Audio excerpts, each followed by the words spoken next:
I don't think the world needs another person talking specifically about wines or talking about specific wines, I should probably say. Not a wine reviewer. I'm a winemaker, a wine lover. I drink a lot of wines from all over the world. I have my favorites to be certain. Anything from Chinon, Bourgogne, Saumur Champagny, Saint Nicolas de Bourgogne, any of the Loire Valley appellations that specialize in Cab Franc have my heart and my mind and my nethers. But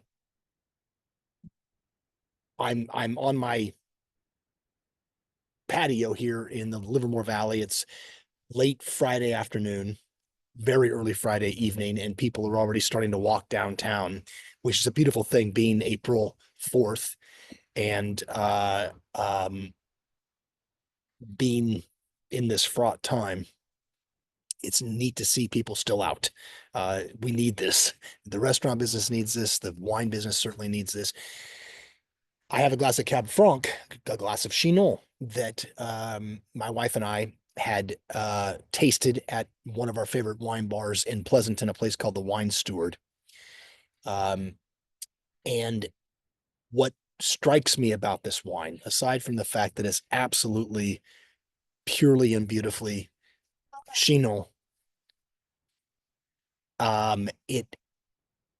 it reminds me of the first time that my wife and I got a chance to go to Saumur, and the first time that we had an opportunity to see this town that is in the center of one of the great Cab Franc appellations in Europe. And the day we got there, it was late March. It was cold as hell, raining sideways. Um, we were in an Airbnb that Beth found that was absolutely amazing. And it was, I think, a building that had been built back in the 1600s or something like that. And it was only a block or so away from the town square.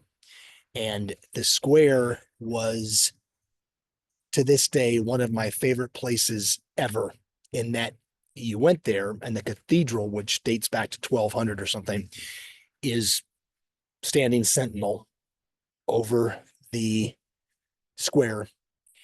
And on each side, there's a bistro.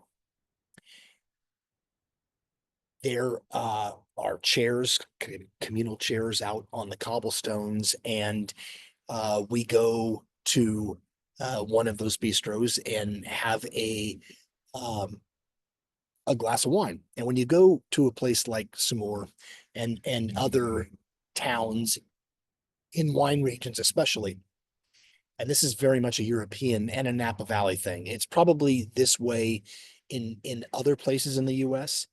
Unfortunately, it's not that way yet in the Livermore Valley. But you go and all of your restaurant friends are pouring wines from their winery friends. When you go to the little town square of Saumur and you have a glass of wine, you just order Saumur or you order Bourgogne or you order Chinon. And the producers' names are there to be certain, but it's everyone knows that Chinon and Bourgogne and Saumur Champagny are Cab Franc. Everyone knows that that's the grape of the area, the red grape of the area.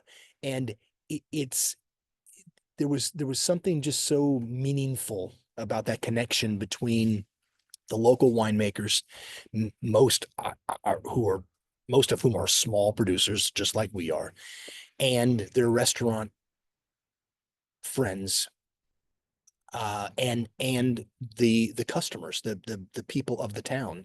There are tourists there to be certain, but it's not Paris. Uh, it's an absolutely beautiful city, and the way that you connect the things that you grow and the things that you eat, um, there is just a bountifully wonderful way of living life. And what strikes me about this wine that I'm drinking right now, this one right here, is not only is it beautiful, not only is it delicious, not only does it remind me of all those wonderful root veggie beet qualities from Chinon and beautiful dark fruit and these exotic aromatic qualities and flavors.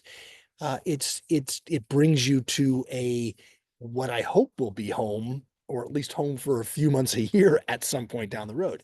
And I think all great taste experiences, Proust's Madeleine, the Madeleine effect, as it were, is a beautiful, enriching, and enlivening thing. And I just happened to have a computer in front of me and said, why not talk about it? Stephen Mirasu, Wine Saves Lives. Drink something delicious.